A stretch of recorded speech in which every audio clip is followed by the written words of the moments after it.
The fighting intensifies in eastern Ukraine ahead of what's expected to be a long, cold winter, while Moscow and Washington trade nuclear threats. Greg Palcott has more from London. Russian President Vladimir Putin is apparently trying to win on the ground what he can't get at the bargaining table. Russian and Ukrainian troops are fighting heavy battles in the ruins of Pokrovsk, a key city in eastern Ukraine that Moscow has been trying to capture for over a year.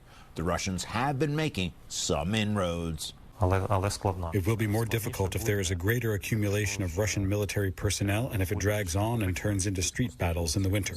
The uptick in fighting comes as Putin issued a new warning in response to President Trump's order to resume testing America's nuclear arsenal.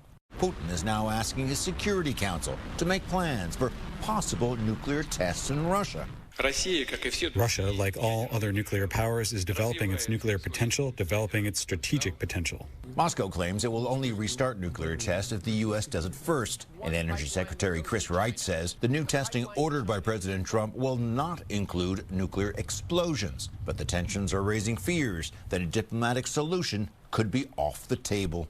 We are in the early phases of a new Cold War, yes. There's no doubt about it. And with military action increasing near NATO's eastern flank, officials are warning the danger posed by Russia will not end in Ukraine.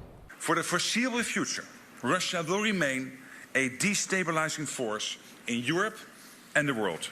European lawmakers are also finalizing a deal which would allow Ukraine to use frozen Russian assets to buy weapons from the West.